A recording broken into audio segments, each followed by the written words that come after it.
നമസ്കാരം. ഇന്ന് ഞാൻ വന്നിട്ടുള്ളത് ഒരു നിയമത്തെക്കുറിച്ച് പറയാനാണ്. നിയമം എന്ന് പറഞ്ഞ് കേട്ട് വലിയ കട്ടിയായിട്ടുള്ള വാക്കാണല്ലേ.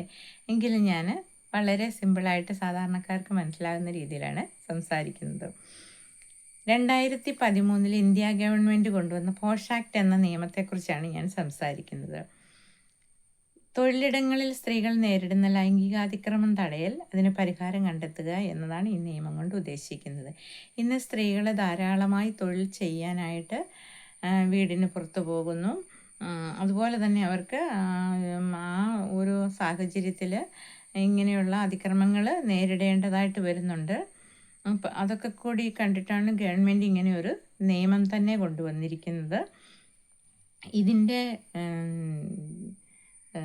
നോഡൽ ഓഫീസർമാരായി പ്രവർത്തിക്കുന്നത് വനിതാ ശിശു വികസന വകുപ്പിലെ പദ്ധതി ഓഫീസർമാരാണ്. തൊഴിലിടങ്ങളിൽ ഒരു ഇൻറ്റേർണൽ കമ്മിറ്റി രൂപീകരിച്ച് ആ കമ്മിറ്റി മുഖേനയാണ് ഇങ്ങനെയുള്ള അതിക്രമങ്ങൾ നേരിട്ടാൽ അതിന് പരാതി നൽകേണ്ടത്. പിന്നെ സർക്കാർ, അർദ്ധ സർക്കാർ പൊതുമേഖലാ സ്ഥാപനങ്ങൾ, ആശുപത്രികൾ, സ്കൂളുകൾ, കായിക പരിശീലന കേന്ദ്രങ്ങൾ തുടങ്ങിയ സ്ഥാപനങ്ങളിലൊക്കെ 10 അതിലധികമോ തൊഴിലാളികൾ ഉൾപ്പെട്ടിട്ടുണ്ടെങ്കിൽ അവിടെ ഒരു ഇൻറ്റേർണൽ കമ്മിറ്റി രൂപീകരിക്കുകയും ആ കമ്മിറ്റി മുഖേന ഈ പരാതി നൽകി അതിന് തുടർ നടപടികൾ സ്വീകരിക്കാവുന്നതുമാണ്. 10-ൽ താഴെ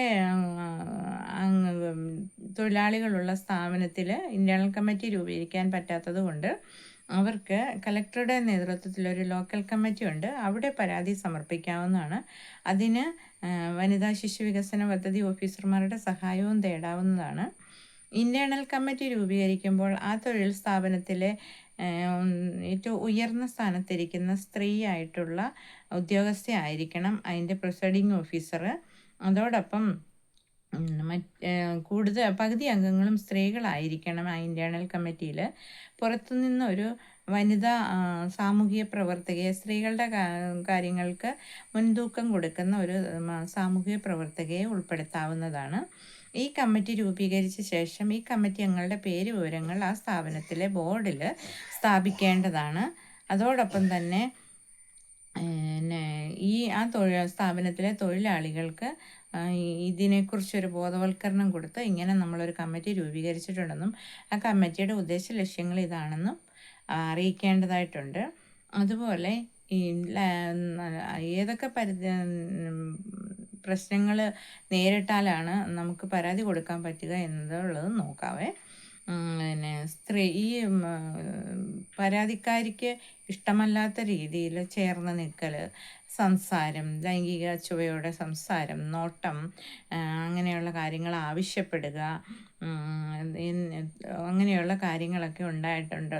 അങ്ങനെയുള്ള ദുരനുഭവങ്ങളൊക്കെ ഉണ്ടായിട്ടുണ്ടെങ്കിൽ ഈ സ്ത്രീ തൊഴിലാളിക്ക് പരാതി കൊടുക്കാവുന്നതാണ്. എതിർകക്ഷിയുടെ പേര് വിവരങ്ങൾ വ്യക്തമായിട്ട് പരാതിയിലുണ്ടായിരിക്കണം. സംഭവം നടന്ന ദിവസങ്ങളും സമയങ്ങളും സന്ദർഭങ്ങളും ഒക്കെ പരാതിയിൽ വ്യക്തമായിട്ട് എഴുതിയിരിക്കണം.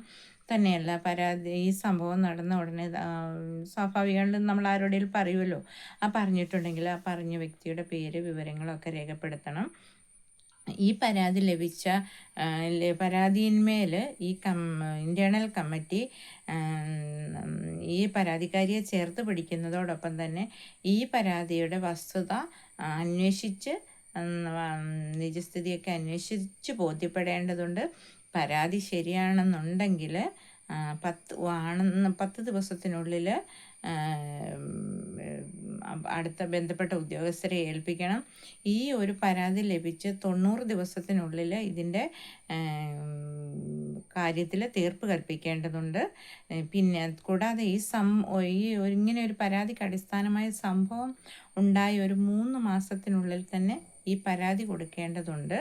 അങ്ങനെയൊക്കെ നമുക്ക് സ്ത്രീകൾക്ക് തൊഴിലിടത്തിൽ നിന്ന് നേരിടുന്ന ദുരനുഭവങ്ങൾക്കൊക്കെ ഒരു പരിഹാരമായി നല്ല രീതിക്ക് തൊഴിൽ ചെയ്ത് മുന്നോട്ട് പോകാനായിട്ട് നിങ്ങൾക്ക് സാധിക്കട്ടെ എന്ന് ആശംസിക്കുന്നു. വീണ്ടും മറ്റൊരു വീഡിയോയുമായിട്ട് ഞാൻ വരുന്നതായിരിക്കും. നിങ്ങൾ വീഡിയോ ഇഷ്ടപ്പെട്ടാൽ സബ്സ്ക്രൈബ് ചെയ്യണം, ലൈക്ക് ചെയ്യണം. ഓക്കേ.